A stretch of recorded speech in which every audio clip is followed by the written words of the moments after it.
Jon Anik and Kenny Florian podcast. Jon Anik and Kenny Florian. I f***ing love them. I can't get enough of them. Let's hear that Boston next. Big jab there from Duffy, and Frank Mir is hurt now. Down goes Duffy, out cold. Frank Mir does it again. Rock'em sock'em robots here. Oh my goodness. Hyperbole. There are a couple of absolutely self-involved bullshit artists. Here are your hosts, Jon Anik and Kenny Florian. Give me the live.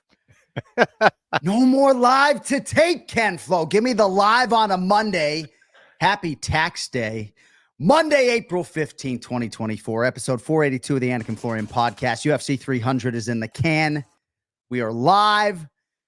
We're going to start going live twice a week, ladies and gentlemen, not just to commemorate events like UFC 300. I got an extra pep in my step today, Ken Flo. It's good to see you, buddy. It was great to see you in Vegas. Anik and Florian podcast on location. How we feeling? Likewise, man. The live shows just feel different. Energetically, it's different. And I imagine for UFC 300, man, it must have been amazing. What a card. Rarely, you see this huge buildup for all these fights, top to bottom. It was the biggest card, I think, in UFC history. And sometimes they don't always deliver. This one definitely did that. It certainly had everything, and it was laid out beautifully by the promotion. And it's always fun for us to look to our right while we're broadcasting these events, and to our left to see the UFC executives and the UFC matchmakers and their responsiveness to a given fight that they have put together. Even a fight like Bobby Green and Jim Miller.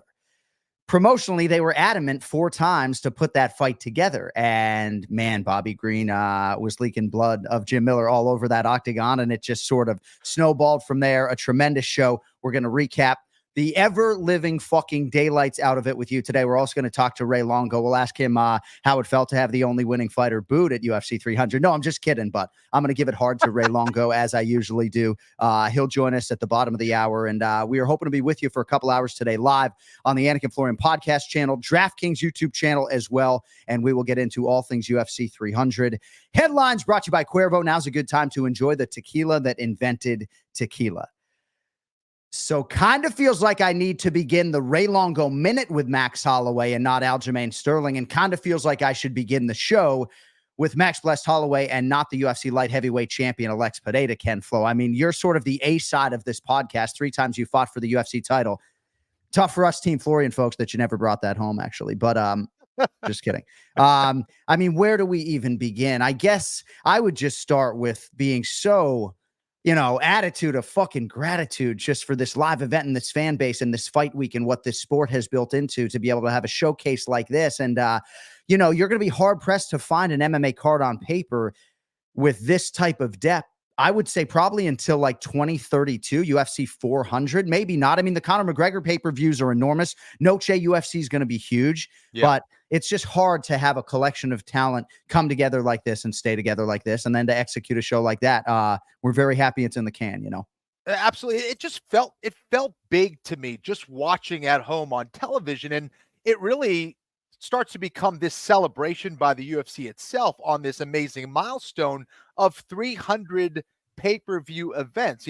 Again, I was around for UFC 100. That felt like a big deal. It was a celebration of putting on 100 pay-per-view events. And now we're at 300.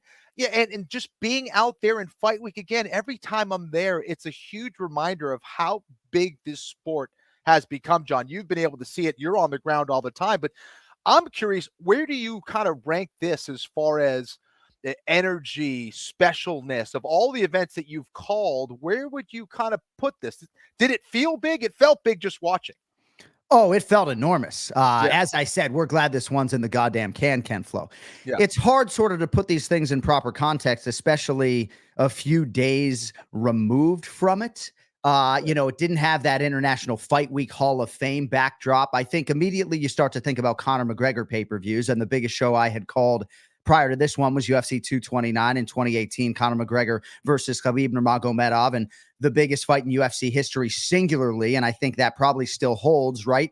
Then ends and there's a brawl that plays out, right? So I don't know that anything, and then I got in trouble with the law later that night, actually. So I don't know that anything will top UFC 229, but UFC 300 is certainly right there. It just felt enormous, and we just undertook, I think, a lot to try to over and not under deliver. And these broadcasts can take on a life of their own. But yes, in terms of the athletes and Davis and Figueiredo walking out at 3:12 p.m. Pacific, it was everything and then some. And even if you think about singular moments during the night, Yan Xiaonan being choked nearly or / half unconscious at the end of round 1 and everything that fight had. And we won't get to that for probably 45 minutes. So let us get into it if we could. And since when Kenny was at ESPN, sometimes we did call him K-Swiss because he didn't like making fight picks, right? K-Switzerland. So you didn't necessarily lead a horse to water. So I'm going to lead the program with Max Blessed Holloway if I could.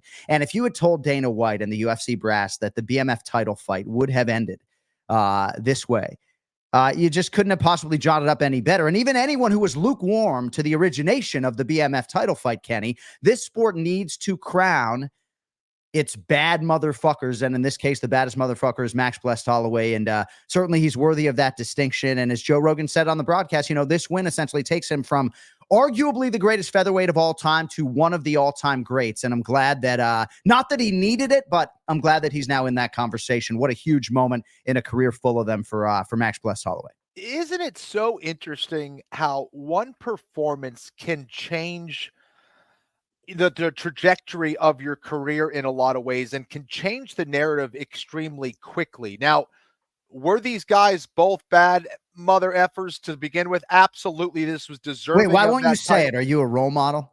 No, I don't know. I don't know. It's just bad motherfuckers. I have no There he is, everybody. All right. These guys are as bad as it gets, right? This fight was the one I was most excited about. And let's take away the ending. If it didn't have that insane ending, everyone still should be kind of bowing down to Max Holloway. And it was a great reminder for me because I was not wrong, dead wrong about this fight. I thought Gaethje had this one in the bag. And certainly it's not a great way to start a fight by getting your nose broken at the end of round 1. Now, that's never a good thing. Badly. However, this was a masterful performance from Max Holloway. And similar to Aljo, which we will get to, I think this weight class allows him to utilize the tools that he is so good at. He has the energy, he has the strength at 155 pounds to execute it when he needed to. Now, it was a decimation. He picked Gaethje apart, aside from maybe round 4, which he probably lost. Holloway was on fire. He was utilizing all the right tools. The only knock maybe on this one was he probably took too many leg kicks. All right. Okay, whatever. Going against Gaethje. But as far as what he was doing with his hands, with his movement, defensively, this was the best Max Holloway I'd ever seen. Now, he decided to throw that all away with 10 seconds. I wouldn't have done it, right? Maybe it's because I'm a wimp, or I just wanted to hold on and get that win in my pocket. Establish myself as that bad motherfucker. I beat that guy. Okay. Holloway goes, no, I'm beating him the whole time, and I'm willing to throw it away and just go, all right, now this is for the bad motherfucker belt. Right now, we're going to see, I established myself as the better fighter. Now, let's see who the baddest motherfucker is. And he decided to go there, throw the dice, and then knocked out Gaethje, a guy who was known for his knockout power in that range.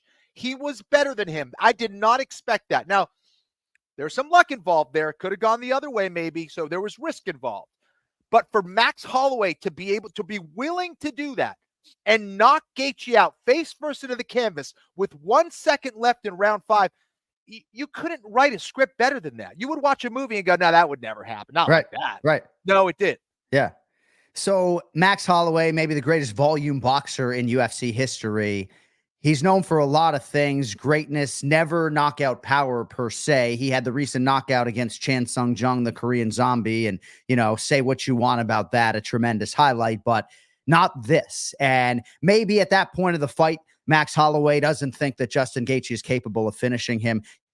But no, right? Like, he's done this before. He pointed to the center of the octagon against Ricardo Lamas at UFC 199. This is just the cloth from which he is cut. And just couldn't happen to a better dude, man. I can't even believe it. I worried about being able to properly articulate myself on this show today. Not because we're live, but because I'm a fan of this sport. And it's just like, dude, like Dana says, we sell holy shit moments. And it's like, dude, I had to be sharp when this happened on Saturday night. Today, I don't have to be. Like, dude, holy shit. Like, are you serious? The BMF title fight's going to end with Justin Gaethje face first on the canvas with 1 second to go after an epic 24 minutes and 59 seconds. I mean, come on, man. It's like, how many people didn't watch mixed martial arts before UFC 300 and are forever hooked? Like, come to a live event. I dare you. It'll ruin your marriage.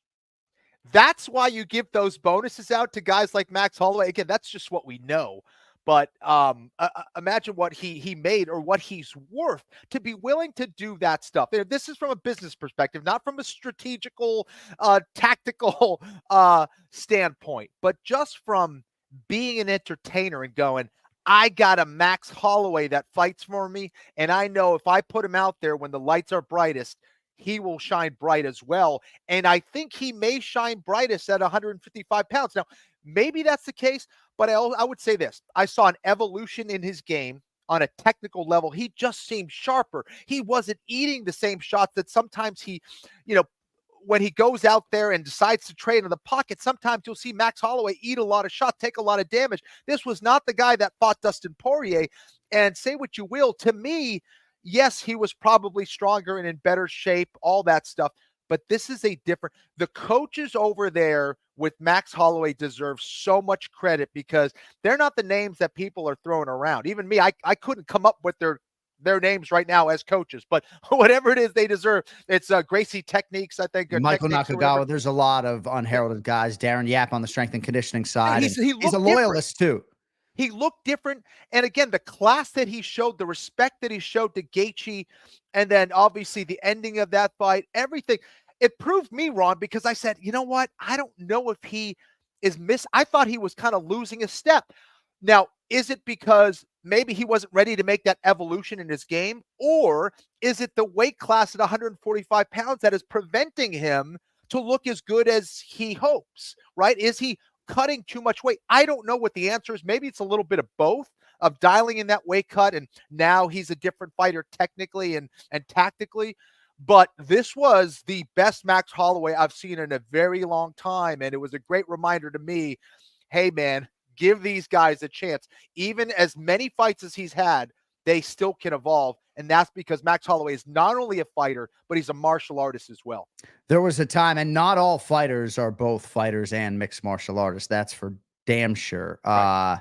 There was a time, 2017, 2018, when we were still with Fox. Max Holloway did an interview with you, I believe, and Michael Bisping, and was having a real hard time, and the weight cut was part of it, and a lot of people were burying him at that point in time. So I certainly think he has now found his correct weight class. And when you hearken back to the wins over Jose Aldo in Brazil and all of the epic triumphs for Max Holloway prior, this is the biggest win of his career singularly. He beat a prime Justin Gaethje as well, who had just disposed of Rafael Fiziev and Dustin Poirier. Justin Gaethje, if he had broken his foot during this training camp, it stands to reason his next fight would have been against Islam Makhachev for the undisputed UFC lightweight championship. Justin Gaethje deserves boatloads of credit, not just for his role in this ultimate highlight at the end of the fight, but for accepting this fight, for defending a belt that had never been defended before. Yeah, you can say he cleared $5 million probably net on the night or something like that, right? As a pay-per-view point earning defending champion, right? But Justin Gaethje deserves a lot of credit, and Max Holloway beat, I think, as close to the best version of him. You're right, the nose break factor prominently in all of this, but just a huge stock raising win for Max Holloway. And yet in one part, I sort of wonder aloud why he needed a win like this. Certainly not the highlight, right, with the 1 second, but why did, for me, he need this win to be in that conversation as the greatest, of all time, one of the greatest fighters of all time, Kenny? And he set himself up now to be a contender or title challenger in 2 weight classes. With one fight, with one performance. And again, it's another reminder. You can change the trajectory of your career with one strike, with one performance. Let's go back to Masvidal, who was fighting for years. He does a flying knee over Askren, and now he's the biggest thing in mixed martial arts, right? So again, it's so interesting how you can change a narrative very, very quickly.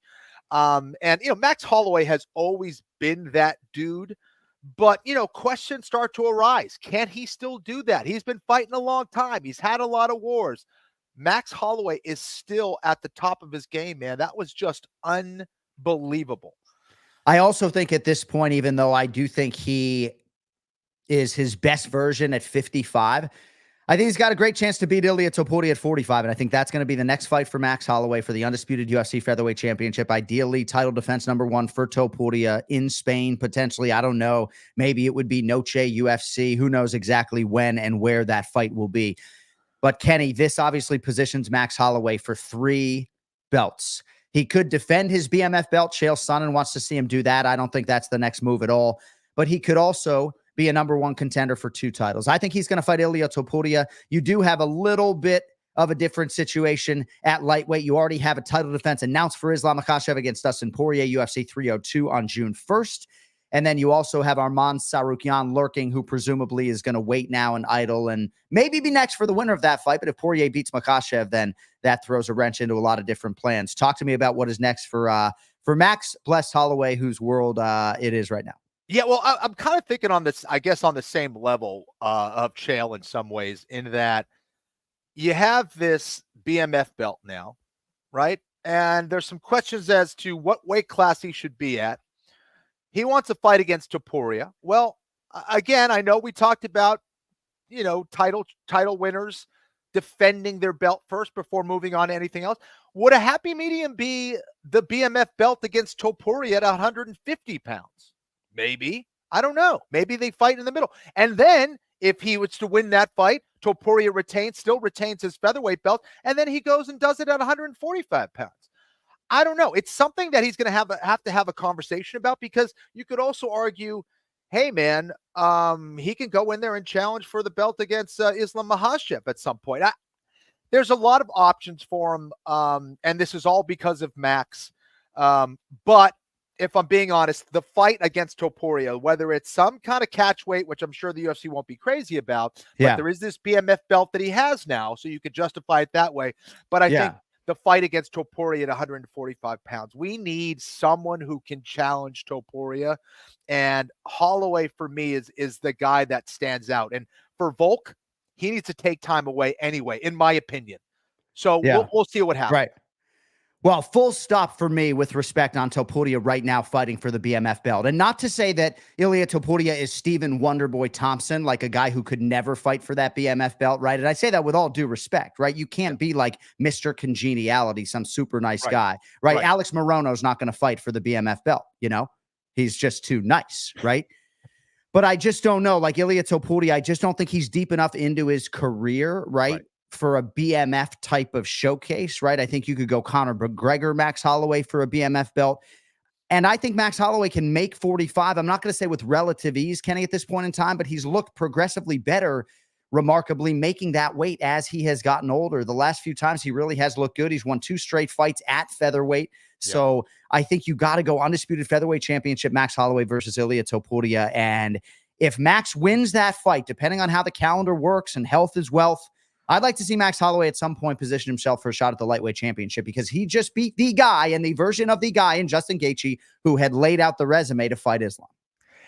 And I think Topuria's face kind of said it all as well. At the end of that, he was like, he was as surprised as everybody else. His jaw dropped, and he may have sold it without even meaning to. So again, anytime you have more than 1 or 2 options, that's a good thing. And that's all because of Mr. Max Holloway.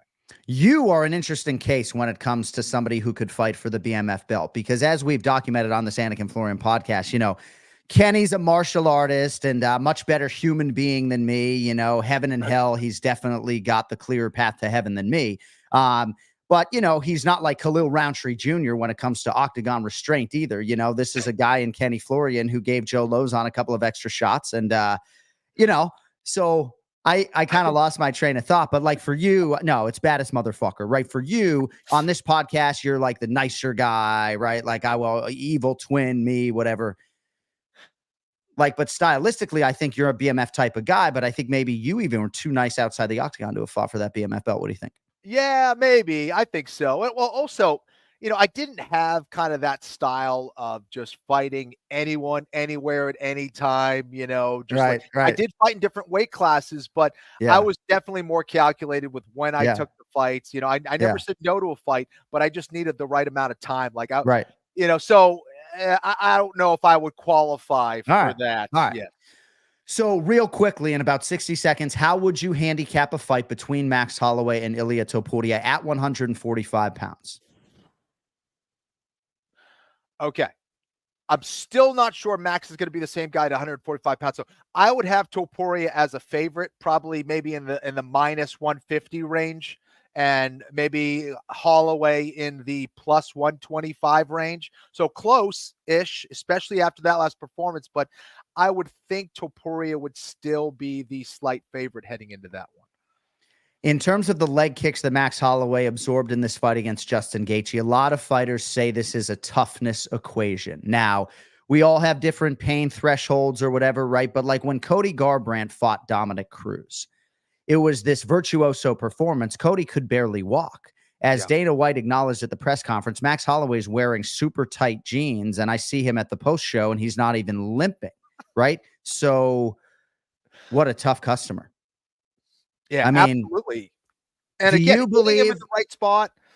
Well, like Bilal Muhammad repeatedly says it's a toughness equation, right? But like Conor McGregor, when he absorbed those leg kicks against Dustin Poirier, like, dude, like physiological, like look, the visual. I mean, I don't know that any human being would have been able to walk on that type of injury. So I wouldn't sit here and suggest that, like, I think Conor's tough enough to take leg kicks, but he was in a wheelchair, So like, do you think it's a toughness quotient type thing or what?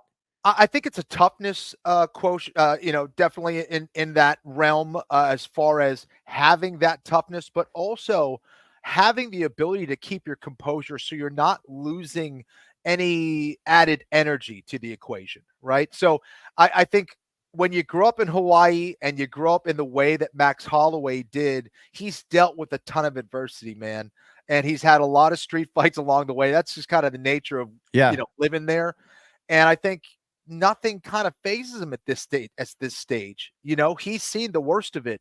And this was no different. And he had a ton of time in that octagon where, I don't know, he just brought that composure, that calmness, and of course that toughness. The dude's something special, man. Yeah.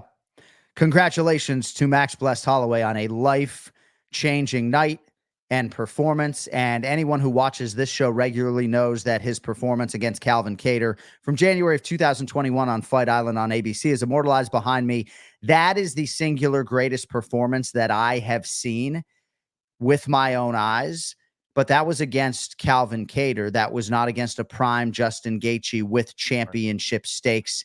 And obviously it wasn't punctuated with a highlight like this with 1 second to go. So I said to Max Holloway after this fight, I can't believe you topped the Calvin Kattar performance, because when I hearken back to the best offensive performances I've seen, Kenny Colby Covington against Robbie Lawler, all the records are Holloway versus Kattar, and yet somehow he topped it. So congrats to Max Holloway. We'll get Ray Longo's thoughts on that, but what an absolute warrior. And Hawaii couldn't have a better guy to root for and get behind. And the same can be said for Danbury, Connecticut's own Alex Pereira, Ken Flo. Sao Paulo, Brazil as well. The UFC light heavyweight champion has done things in 2.5 years that most fighters can only dream of. And he does this on the heels of a Hall of Fame career as a kickboxer. He just got inducted, right? Defended, I think, his middleweight championship in Glory Kickboxing 5 times. And now he defends the UFC light heavyweight championship successfully. My goodness, Kenny, I truly don't know what else to say about this guy other than he has maximized his utility. He has realized financial freedom, seemingly hardest worker in the room, and it couldn't happen to a better guy. You could put him in a tuxedo and have one of those, long cigarettes, and you could put him in some classy place. And you look at Alex Pereira's face and you know that he enjoys hurting people. He just has that look.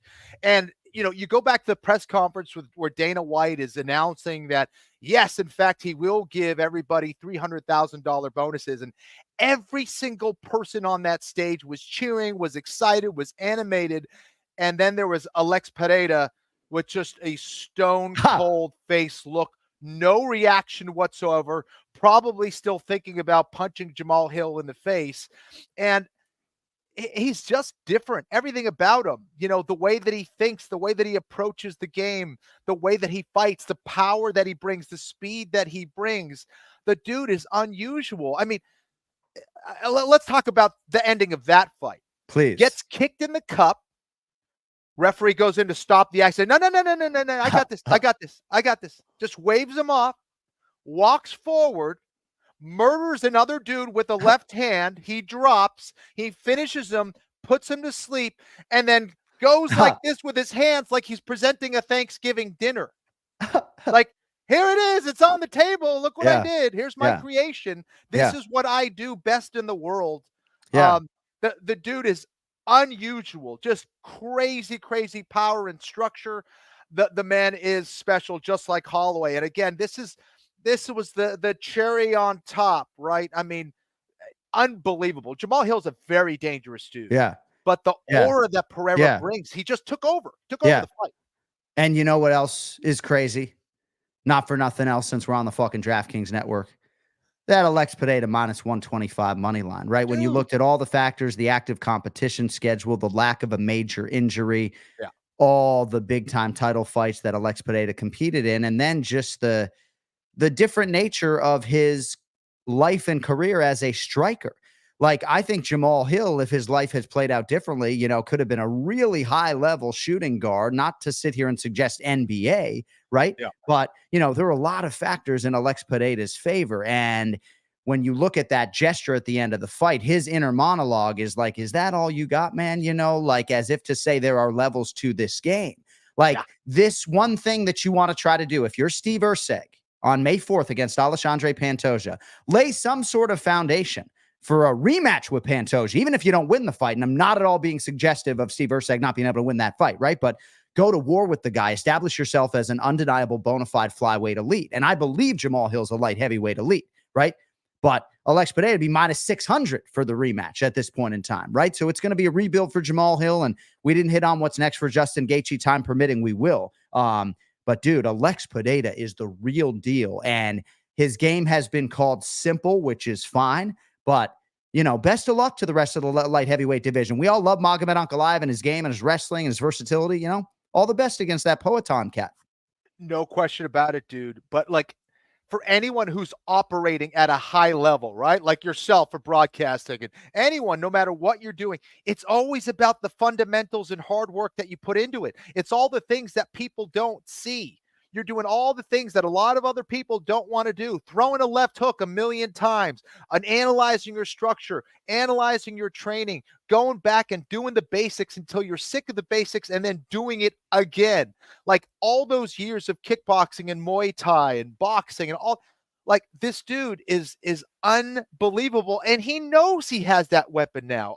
And he's patient with it. Like just the way he was walking in that cage, you knew something violent was going to happen, and it was going to be Pereira like doling it out. Like the way that he was just walking Jamal Hill down, like it just his energy. He just has that aura of an absolute juggernaut, and Hill just wasn't able to stop him. It was extremely impressive, and for Pereira to do it in that spot, he just made himself into an even bigger star.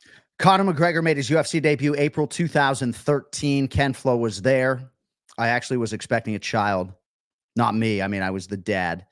But he became a two-division champion November 2016. Alex Pereira made his UFC debut November 2021. Becomes a two-division champion, I believe, November 2023. Now he has successfully defended the light heavyweight title. And we will get to what is next for the great Alex Pereira here in about 60 seconds. But if you like basketball, the 82-game preseason is now in the books. It's finally time for the real season. Don't miss out on any of the NBA playoff action at DraftKings Sportsbook, an official sports betting partner of the NBA. From the play-in tournament through the finals, DraftKings Sportsbook has you covered with same-game parlays, live betting, odds boosts, and so much more. Now, as Ken Flo and I know, the Boston Celtics right now, prohibitive favorites to win it all. That makes me nervous. But these early play-in games, unbelievable on paper. Pelicans -1 hosting the Lakers, Heat and the Sixers.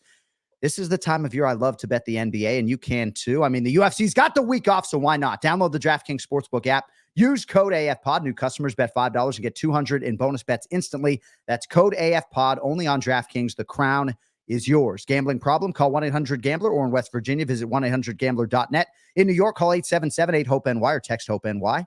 In Connecticut, help is available for problem gambling. Call 888-789-7777 or visit ccpg.org. Please play responsibly on behalf of Boot Hill Casino and Resort in Kansas. 21 plus. Age varies by jurisdiction. Void in Ontario. Bonus bets expire 168 hours after issuance. See dkng.co/bball for eligibility and deposit restrictions, terms, and responsible gaming resources. All right, we will go 3 wide now as we welcome the star of the program, the Ray Longo Minute. Oh, yeah. From Vegas with a win. How we doing, buddy? Let me tell you something. It's always better traveling back with a W than an L. Right. That's all I got to say. Right. That's my. All right. Well, we have a lot to get into. How much time do you have? What is the next obligation on your schedule today? This is it. You really have like 45 minutes for me? Yeah, 100%. Okay. All right. Congratulations, my man. Sincerely, right? Much. I'm not sure the featherweight debut could have gone a whole lot better. And there's a Calvin Kattar side to this, and certainly I think he looked a little bit listless at times, but Aljamain Sterling at 145 pounds, I think, is a really intriguing addition to this division. You had to be absolutely thrilled. I mean, the danger factor was almost non-existent from moment one. I've never seen Kattar neutralized like that. Hey, listen, from my standpoint, when the danger is limited like that, I'm always happy because, I worry about my guys. Obviously, I want to win. I want them to perform well. But at the end of the day, I want them to be healthy and, live a great life. And, man, what a way to shut somebody down. I mean, there's the guy that's fought who? Chikazi, Arnold Allen, Ige, Max Holloway. I mean, think of the guys he's fought. All right? I mean, all strikers. But then again, and he always had decent takedown defense. So, I mean, I got to give it up to Aljo, man. I thought he did great. I don't think Aljo was happy with the performance. I have no fucking idea why. I went through it with him. Really? I thought it was absolutely beautiful. Look, he landed on his feet. He did great on the ground. He had great control. Maybe coming off that last loss and moving up to 45, look, he was, I think he was, he was feeling the nerves a little bit, but it could have been the event. Cause I got to tell you, I was feeling the nerves. I mean, that event was by far the best event, Kenny, I was ever at in my life. Like from the press conference to the ceremonial weigh-ins to just the, I called the guy up to get on the bus, because they were picking Aljo up at the house. So the guy goes, hey, you could go with 3:30, 4:30. I said, I'll probably go with 4:30. And then I guess the show started. I hear Anik and Rogan's voice, and I just get my shit on. I go to there was nobody even there. They took me over by myself. I got to get there. Like I was starting to wig out, and I was chilling. Like I'll go get something to eat. No, fuck that. I had to be in that fucking arena. I've never felt like that before. I think they did a great job. Dana absolutely crushed the press conference. I mean, not like we know he couldn't do it, but he knows how to control the crowd. He knows how to give in when he has to give in. He knows when to push back. I thought the guy was absolutely fantastic. And the ambiance, Kenny, in that press conference when he announced the 300,000, Mark Coleman putting the belt on was crazy. It was absolutely for me, like nothing. I don't think anything gets to me. Like I'm going over to the press conference with Aljo going, what a crock of shit. 25 guys, 26 guys on the thing. Who's going to, nobody, what are we doing? Like it was, and then I get there and they line up all the champions that were on the card. And I'm starting to go, holy shit, man, I'm just in la la land. This is huge. And then I started getting into it and I go, from that moment on, that whole event took on a different turn for me. That says a lot because Ray's been going to UFC fights since 1945. So I mean, that really. Yes.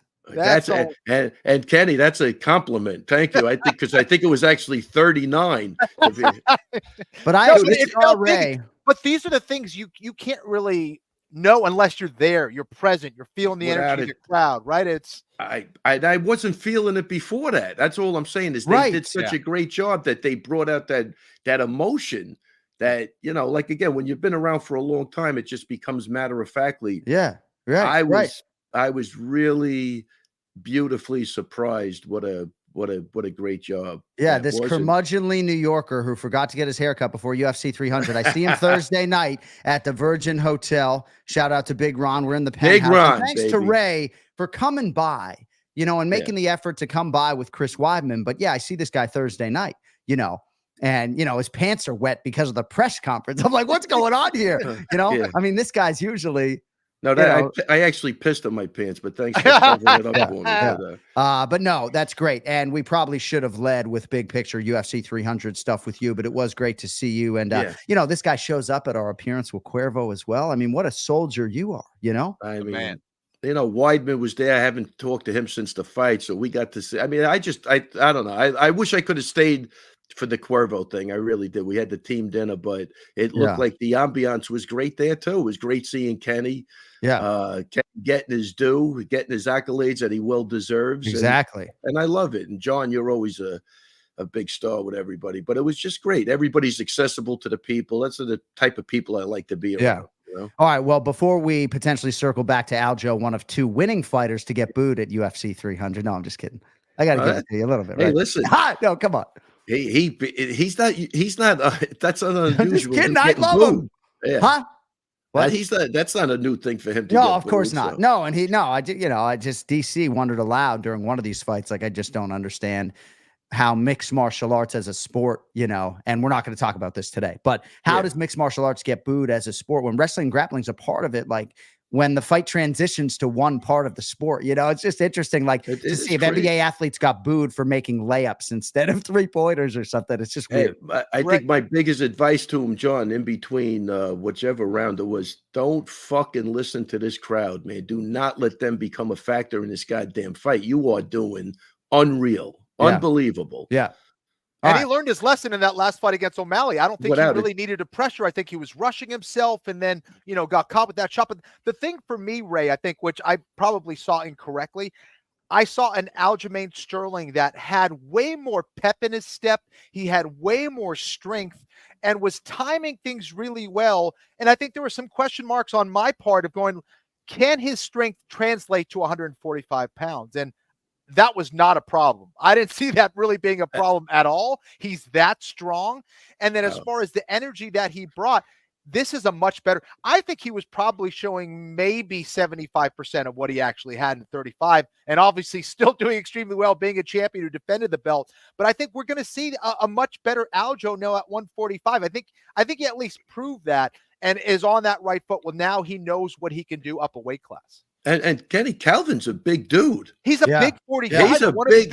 He's a big 45er, man. That was a concern. And he didn't have a problem in the strength department. Listen, Aljo's skill set and his set of attributes, if he ever decides to really use them, and he knows how to fight within himself. But you see, like those spin back kicks that Holloway was landing on Gaethje. You got to trust me on this. He could do that blindfolded. Like, I see him do it. And then, and I'll always tell him, obviously I'm the striking guy. So, I put my 2 cents in with that stuff, but that's easy for him.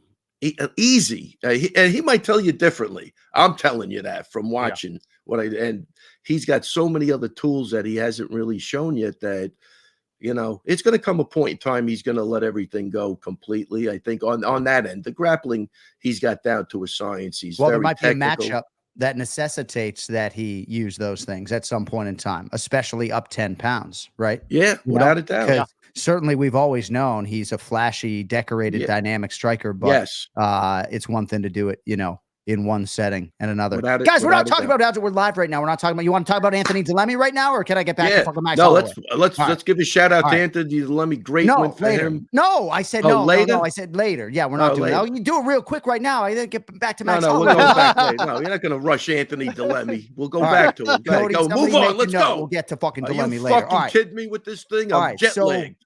So Charlie Moynihan, one of my dear friends, longtime ESPN producer. He's been producing for ESPN 25, 30 years, if not longer. I'm not trying to date the guy. But I come up to do the post-fight show with Teddy Atlas and Brett Okamoto, and Charlie says to me, and this guy has covered it all, NBA Finals, Super Bowl for years. He goes, after the Holloway thing, he says, that's the greatest thing I've ever seen, right? When you parlay all the factors, the BMF title fight, the fight itself, the knockout with 1 second to go, the UFC 300 angle, right? So whether or not you believe this to be the greatest knockout in UFC history, alongside Anderson Silva, Vitor Belfort, Conor McGregor versus Jose Aldo, Leon Edwards versus Kamaru Usman, right? Ray, a lot of people are saying, as UFC fans, combat sports fans, this is the fucking greatest thing they have ever seen. So I asked the poll question at Anik Florian Pod, like, is this the greatest thing you've ever seen? And yes, there will be some recency bias in there. But I'm just saying, 70% of, 5 or 10,000 people believe that what we saw Saturday night was the greatest fucking thing they've ever seen. So where does it stack up for you? It stacks up as probably the greatest thing I've ever seen. Because I'll tell you why. Because the guy's ahead in the fight. He's got nothing to gain except getting knocked out by a guy that has the ability to put you out with one punch. And with 10 seconds to go, he plants his flag in the middle of the octagon. Let's fucking go. And he knocks him out with 2 seconds to go. That's some Hollywood shit that you wouldn't even believe if they put in a movie. You'd go, yeah, that'll fucking happen, right? But Holloway, this is why the guy, look, he didn't have to do that. This guy's a fucking fighter, man. This is what the UFC wants. Who could blame him? That was absolutely phenomenal against a guy that's considered an absolute killer. Let's fucking go. He moved up in weight. Look at all the factors that make it the greatest knockout ever. He's a 45er moving up. Gaethje's an absolute assassin who'll put his body on the line for anything. Up in the fight, nothing to gain, except he has the chance to get knocked out. And look what he does. Look what that. No risk, no reward, no guts, no glory, whatever fucking saying you want. This is the guy. Holloway is the fucking man, and he's going to remain the man.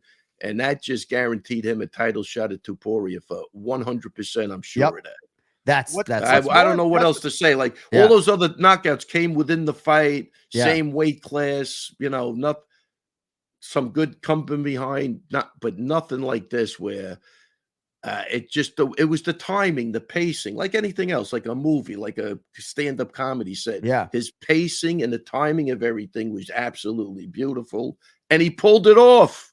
Yeah. It would have been good if he didn't knock him out. It still would have been good, right? Right. It would have been, but he knocked him flat. Face planted. What may be more impressive than that knockout in the last second of that round 5, is the fact that Holloway doesn't need a wheelbarrow to carry around his balls all day. I mean, like that was what that was about. Like, it was just, all right, I beat you as a fighter. Technically, I took you apart. Now let's see whose balls are bigger. And then he just stood there and put Gaethje on his face with a knock. It was just crazy. Kenny, I don't think a wheelbarrow's big enough for those balls. And again, one of the most personable, nicest guys you're going to meet. So really is. How could you just put everything together? How accessible he is, how complimentary. I mean, I saw him. I mean, it feels like I know the guy for 100 years. I really don't. I just love watching him fight. Just a great dude, man. Couldn't be happier for a guy. Yeah. And Gaethje's always a warrior. It's not taking 1 ounce of anything away from him. Yeah. He takes 2 to tango, and he's willing to put his balls on the line too. So give them both wheelbarrows. So we've been going live for 45 minutes, and I wonder aloud how we're going to get to Diego Lopez in the next 75 minutes, because there's so many different things that we actually have to get to. And Kayla Harrison, by the way, Ken Flo and Greg Jackson. It was nice to see Greg Jackson there in Las Vegas. I'm going to start hanging out with older men like Ray Longo and Kenny Florian and Greg Jackson. So I'm not always the oldest man in the room. But what great to see the wizard, Kenny, Greg Jackson. Did you guys break bread, or do you guys not want that revealed? You guys fucking, these dangerous men probably don't. Yeah, no, we did. We got some dinner. Always great to see Greg. Awesome dude. Ton of experience. Obviously, it's always cool to kind of pick his brain. And yeah, man, legend of the game for sure. How old is Craig now? Greg's his name. You call him Craig? Yeah, Greg, I don't know how old Greg is. Gregory. How old is Gregory? I don't know. Is it rival of yours? You're calling him fucking Craig? No. I had a good chat with Winklejohn. Oh, I didn't know Winklejohn's 61. Wait, first I'll give you. Wow, he looks great. Yeah. I'll give you a good story because I love it. What are you doing? I'm wearing your Ray Longo Minute t-shirt right now. JonAnik.com, promo code one more sleep. Sorry, I thought that was the end. See that? I'm wearing your fucking face. I mean, Big Ron Pellegrino wearing your fucking face to our appearance. I wore all Anik and Florian shit the whole week. because I'm a Yeah. team fucking player. That's right. You saw Hey, it. I think you wear it because it's comfortable, if I'm being honest, right? I mean, You're not. Well, be honest, because I wear it to represent, because I love you guys. Well, we love you too. Listen, I'm talking. First off, shout out to Sean Shelby. I always like busting his balls, but I love the guy now because we're talking about something. He goes, "Well, we're the same age." I go, "Really?" I go, "How?" I go, "How old are you?" He goes, 52. I go, "Wait a minute. Do you think I'm 52?" And then Well, I you tell look him young. I tell him I'm 65, going to be 66. He goes, "No fucking way." So I feel fucking great, man. I love hearing those compliments. Well, dude, Come I on, mean, man. Let's Big Ron- fucking go. Big Ron is straight as an arrow, but man, he was talking about the Ray Longo aesthetic when you were 30, as if like you were his dream man in that type of scenario. I mean, we those all know days are at a point in gone. time, when Ray Longo was shredded up with those blue eyes, it was just like, I mean, I don't know. women love him, men want to be him, all that stuff, right? I don't know about shredded up at the blue eyes, but Yeah. probably. But no, I- you do. I- You have aged gracefully. I mean, black don't crack and you're white, but largely for a Caucasian man, you've aged gracefully. All right. So there are so many directions in which we could go. There really are. Would you like to talk about Alex Pereira for a minute? Let's go, man. Everything. Bro. There's a lot to talk about. So I don't know that there's a comp for this guy. We have marveled at Israel Adesanya and Conor McGregor and how quickly they essentially laid out Hall of Fame resumes in the UFC. But for this guy to make a decision, right, to transition fully from kickboxing to MMA when he did, because he didn't like Izzy sort of talking about him, right? Former alcoholic, doing this really in a lot of respects for respect, but for financial gain to support his two boys. And he has in a few years become one of the most sensational, accomplished MMA fighters of all time, like at least on paper. Yeah, look, first off, besides even what he's doing in the octagon, unequivocally the best and most scariest walkout I've ever seen in the last 30 years. I mean, who cannot love that, man? And I don't know if he does it on purpose, but he plays the part. He just has that blank look. This guy looks like, they can announce him from Parts Unknown and you would believe it. You know what I mean? Like I just the way he carries himself. That's a scary motherfucker, man. I don't know. Yeah. That's a scary motherfucker. And he hits like a goddamn freight train. Holy shit. He generates power. I think it's got to be his the way his arms are so long and the way he could generate power from a short distance is just absolutely phenomenal. So we asked a poll question, who would be next for Alex Pereira? Now, I said on the broadcast, Kenny, repeatedly as he was getting his Brazilian Jiu-Jitsu black belt for this knockout, he was looking at his left pinky toe. Seemed like maybe something was going on that was irritating him. And then I was told as the broadcast went on in my ear that maybe there was something with his foot. So it sounds to me like May 4th, UFC 301, that does already have a headliner and branding, would be ambitious for this guy. He's not going to fight in defense of his light heavyweight title in a few weeks and cut all the weight again. So it would be a heavyweight fight. And I don't know that you're going to rush Tom Aspinall and Alex Pereira for UFC 301. Maybe Pereira positions himself for some heavyweight work this summer against Tom Aspinall. But I asked the poll question, and I'm not sure why Aspinall and Ankalaev are linked in those percentages, Cody. So if you could get me different results. But essentially the guys who could possibly be next for Alex Pereira: Tom Aspinall for the interim heavyweight championship. Magomed Ankalaev would seem to be the guy at light heavyweight. Yuri Prochazka had a huge result here, Ken Flo, against Alexander Rakic, but I got to think at light heavyweight, Ankalaev would have the inside lane over Prochazka, perhaps not. But Kenny, what do you think about as to what is next for the multi-optional Alex Pereira? If I'm Alex Pereira, I would prefer to stay in my weight class. Especially the stylistic matchup against someone like Aspinall, who can put him on his back and keep him there with the size and the weight. Pereira's a big guy, no question about it, but Aspinall is both a tall and wide guy. And weight at the end of the day really does make a difference, especially in a lot of those grappling exchanges. Striking wise, hey, he can knock out anybody all the way up to heavyweight. I truly believe that. 100%. But I think at this stage of the game, I would like to see him against someone like an Ankalaev. Let's see a new challenger out there. While Prochazka is always going to make it a very exciting fight, I didn't see anything in his game where I'm like, yes, he's dangerous, but I don't think he can prevent Pereira from knocking him out. Like as many times as he got hit against Rakic, I would say Pereira would need to throw 1/10 of the amount of those strikes to put Prohaska back to sleep again. So I would like to see him against Ankalaev. Ray, 38% of people said Tom Aspinall is the guy they want to see next for Alex Pereira. 38% also said Magomed Ankalaev. So fan opinion pretty split there. 18% Yuri Prohaska, 6% other. What would you do with Alex Pereira? I mean, you got to measure your goals against his, but what do you think they'll do, and what would you do? Well, I think, look, the way his trajectory is, wait, before we even get that, talk about moments at UFC 300, because I'm thinking about Alex now. A guy gets kicked in the balls and he just, hey, they're only balls. Get the fuck away from me. I got something to do. Wait, you think I'm one of those pussies that gets kicked in the balls? I'm going to take 5 minutes. Get the fuck out.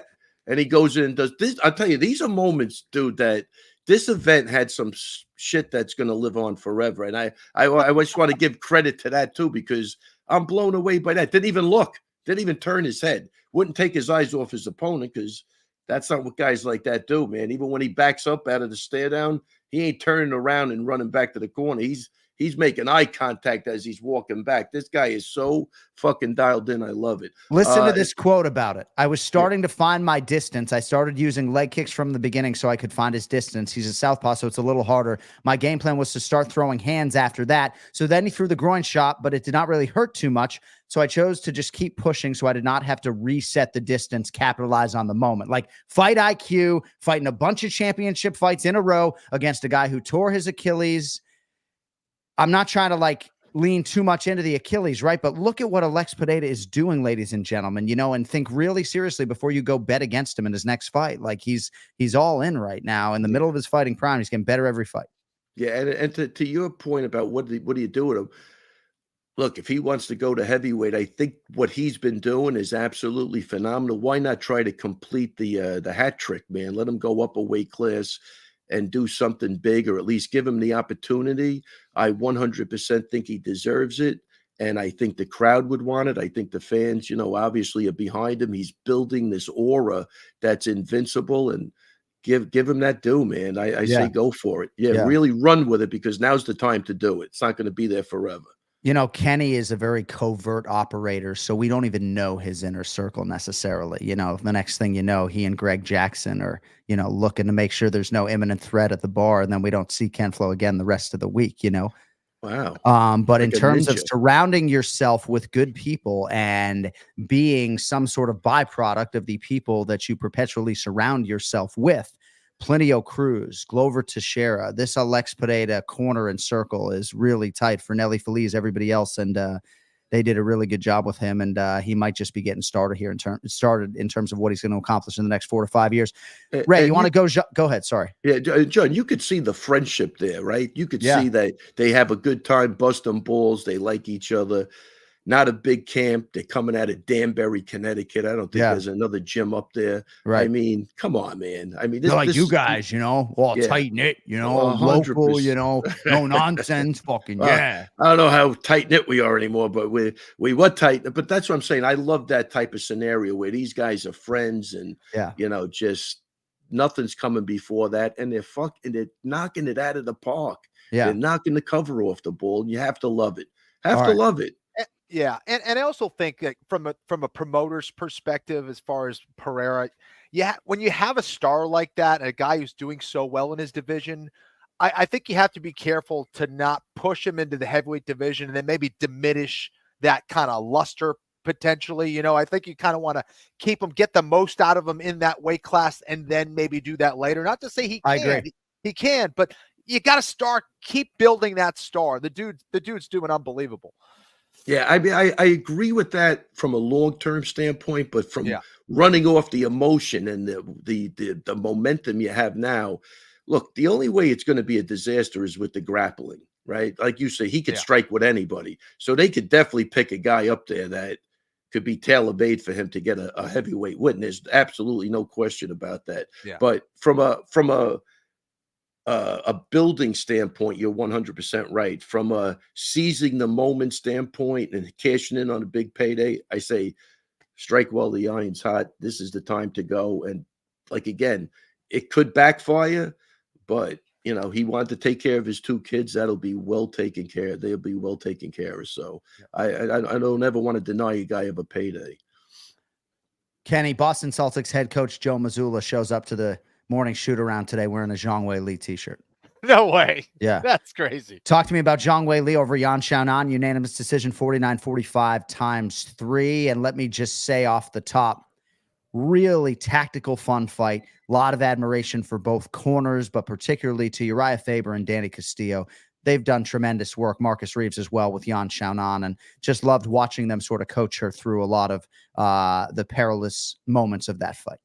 Experience matters, and Yan Xiaonan, every time I've seen her compete, she's looked better. And I thought she not only technically looked better, but we found out just how willing she is to go to those dark places, man. She is an absolute beast. You are not going to beat her unless she was 100% asleep, whether it was a knockout or a choke. We found out if she's just 50% asleep or even 80% asleep, she was going to find a way to get back to that stool, and she did just that. So toughness, technique, you know, had the right tactics, just didn't have enough against Zhang Wei Li, who, you know, from an athleticism perspective, from a skills perspective, just had a little bit too much, particularly on the ground. I think where she was getting caught up is Yan was able to time her because Zhang Wei Li was throwing like little to no feints at all. So you can at least see her coming in. And yes, she's fast, but Yan Xiaonan is also very fast and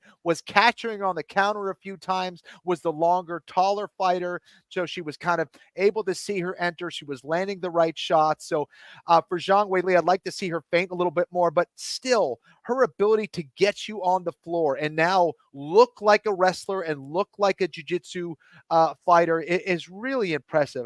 The strides that she has made from her first fight to where she's at now is really, really impressive. But I thought that was a very exciting fight. You know, coming off of what the Gaethje and Holloway fight after that, you're like, oh my God, I don't know how much more I can handle. You know, this is a lot. And then these guys deliver. And then the fight after that delivered. So it was exhausting, not only because it was late at night, but just the amount of energy watching these guys go at it, the amount of skill that was being exchanged. Every fight just really delivered. And this was certainly one of them. Ray. Yeah, I was super impressed. And again, it had the moments again where the girls basically choked out. Like again, that part was a weird scenario because she was basically out. So, and I don't want to be a dipshit, but like it was like Merab and Ricky Simone. They overturned that decision because of that. Merab survived. It was the same exact thing. That girl was out. Right. The girl was out. Why wasn't the fight over? She was actually more out than Merab, and even though I thought Jason Herzog handled things beautifully, I don't know if he's allowed to touch her, but nobody else can, you know. Yeah. But man, she, by the skin of her teeth, she was able to extend that fight. But you're right. But you know what I mean? And again, I'm going to say that fight was closer than the scorecards indicated because of the knockdowns. You know what I mean? She did knock it down. She just got hammered with the grappling exchanges and she couldn't get back to her feet. But that fight, because of those knockdowns, added a lot of intrigue and, you know, just a great visual for anybody watching. So you had to score the fight for, you know, Whaley, but that fight was really close and it could have turned at any second while that fight was standing up, and it almost did. So hats off to both corners. I thought they did a great job. Rudy, outstanding job by Rudy. Thank God he had a glove on when he stuck his finger up her nose, because that would have been kind of well. It's actually right at the base of the in between the two nostrils. Ken, push on there, open up the passageway. No, he was knuckle deep, John, if you really look at it. No, he took one for the team, Rudy. He's a good man. Very good man. I thought you just pushed like right under here as he came to the broadcast booth to tell us. But yeah. Wow. Well, hey, as I was mentioning early, though, if you can't get the belt, you know, maybe you lay some sort of foundation for a rematch, not to say that they're going to run that one back because of all the strawweight talent, right? Like, I think at some point, you know, Andrade, I think, has won a couple in a row. You know, she graciously, when Jessica Andrade was a champion for a couple cups of coffee, flew to China to fight Zhang Wei Li in her first title defense off of pay-per-view on UFC Fight Pass. So Andrade, say what you want about how she stacks up to the other strawweight contenders right now. She deserves another shot. Hey, Ray, my favorite word to hear you say in the English language by a significant margin is hammered. Hammered. Oh, it sounds so good. All right, so Dustin Poirier is going to fight Islam Makhachev for the undisputed UFC lightweight championship at UFC 302, I believe, on June 1st, Newark, New Jersey, if I'm not mistaken. But Arman Tsarukyan's next fight could likely be for the title. We'll lead with Ken Flo on this. Where were you when you're watching Tsarukyan and Charles Oliveira? You back at the Red Rock? Where were you watching this fight, Ray? I'll tell you where I was. I was in the back, and I didn't really watch it. I had to order it when I got home and rewatch it last night, so I got to see it. But podcast will reimburse you. Yep, go on. Oh, I mean, you think that's right? I got to come home and order the goddamn fight. Well, I said podcast will reimburse. No, I just said we'll reimburse you. Now you're going to complain about it's not the pay-per-view on the back end. You just said, and you also said off the top of this Ray Longo minute, you talked about this event. And you've lauded data. You can't pay the fucking $79.99. The podcast will reimburse you. We got you. I tell you, he's brutal today. He's brutal. He's hammering you. He's hammering. Yeah, I'm getting hammered. I was trying to make another point with that. It's not the podcast's place. But wait. So where were we again? We were talking about where you were for that fight. It sounds like maybe I should have asked Kenny, but go ahead. I didn't mean to bite your head off. And Ray Longo, incidentally, very generous man. I'm not trying to cast aspersions here that this is a frugal or cheap gentleman, not want to pay for it. Generous guy. You should see what he sent my kids. Nothing ever. Hey, right? I'm just kidding. Listen, you could try passing that around. You're gonna come on deaf ears because I'm a generous motherfucker. But anyway, listen. So I think I was in the back, so I saw bits and pieces of it. But when I got home, I saw it. I thought. I picked Tsarukyan to win, and I thought he did. I thought he did a great job of controlling. Oliveira always has trouble with the top pressure. He's still dangerous off his back, but he can't. You're just not going to win a fight like that. And but he had his look. Tsarukyan's tough, man. That choke was. I mean, you have to give it up to the guy. Survive first and then win. And that's what he fucking did. And that was not easy to do. You could see he was struggling, Kenny.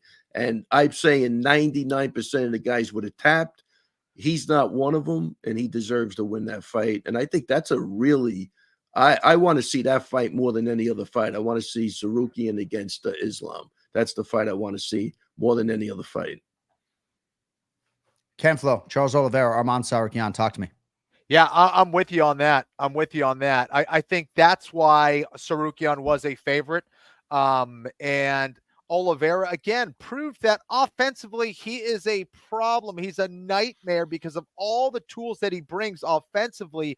But when he is, the nail and not the hammer, that's when he can struggle a little bit. Defensively, he showed that vulnerability. Didn't take a whole lot of damage, but those short elbows from Tsarukyan, man, he's absolutely brutal there. And again, I think a great measuring stick for that was his fight against Davi Ramos, an ADCC gold medalist, as good as it gets when it comes to grappling.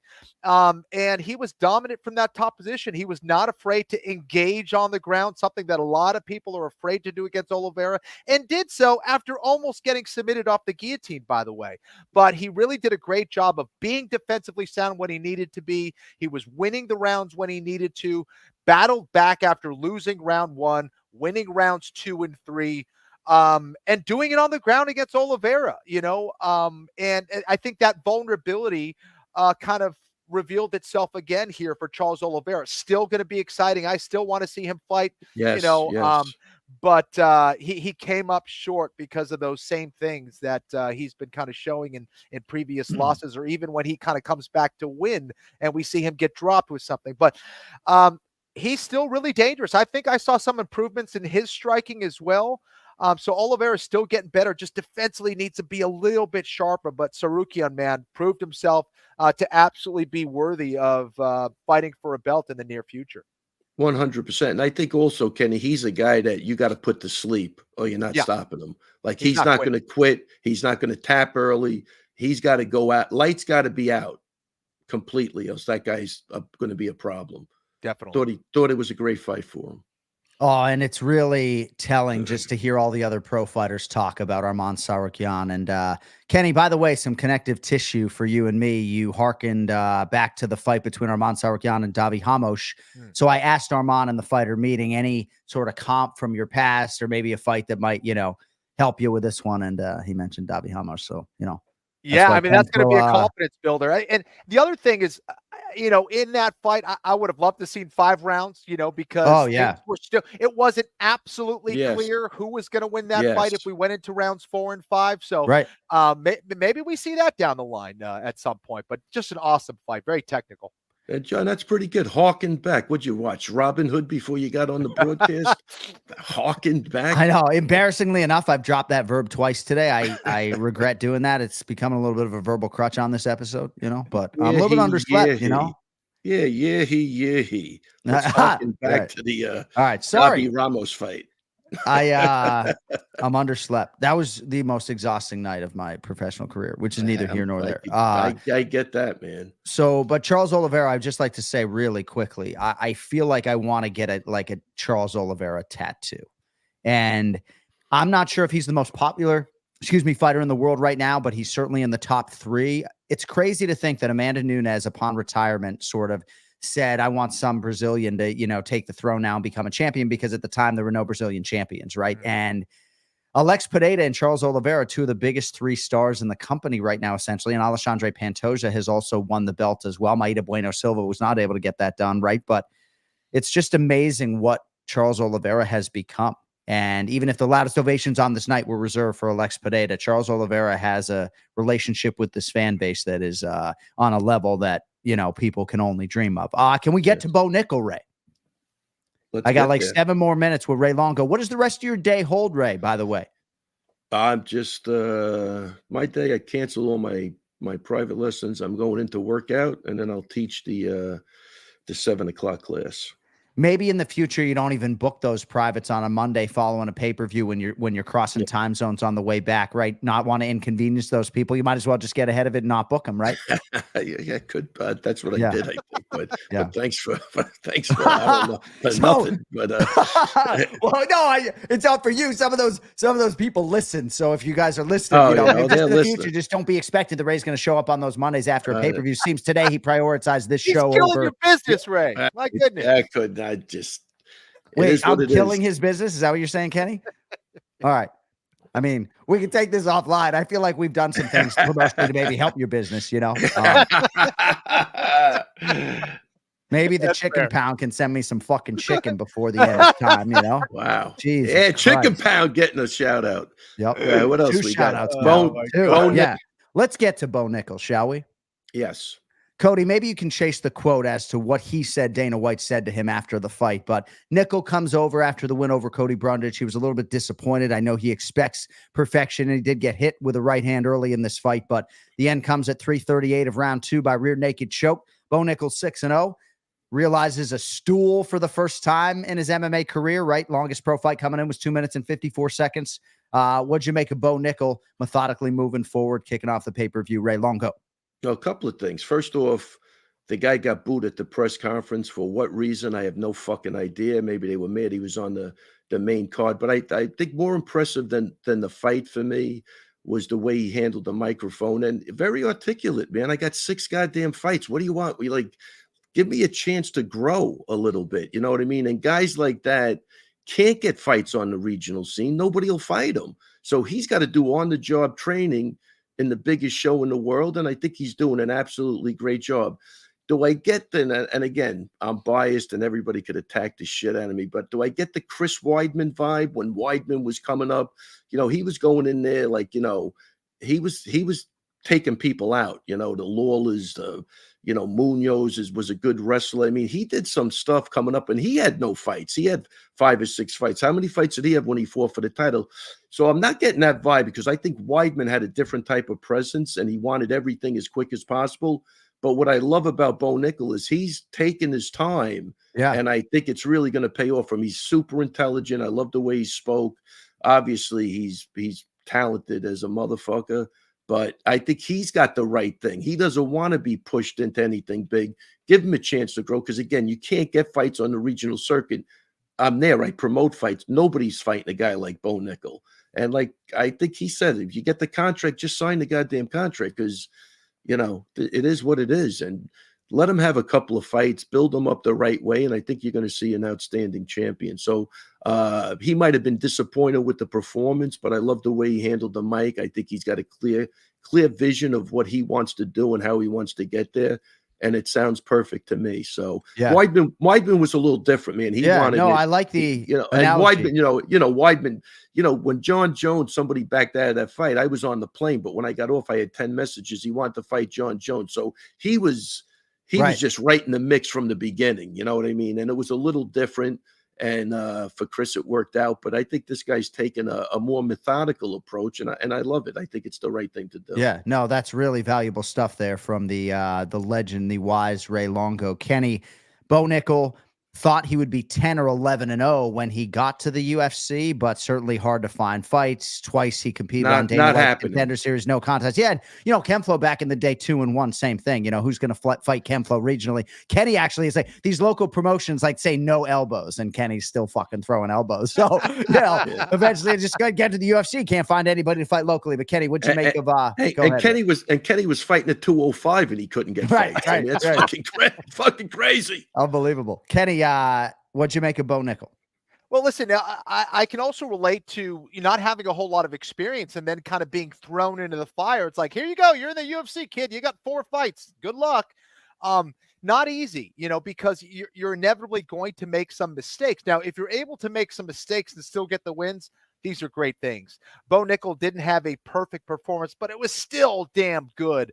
And the first time he ever had to go into round 2, you're going to learn a lot from that process. Not every fight is going to be perfection. That's not the way real combat goes. You're going to have some adversity. You're going to make mistakes. How you react to those mistakes, that's when we find out who you are. And, still you can argue he hasn't experienced a whole lot of adversity. We haven't seen him in rounds 3, 4, 5.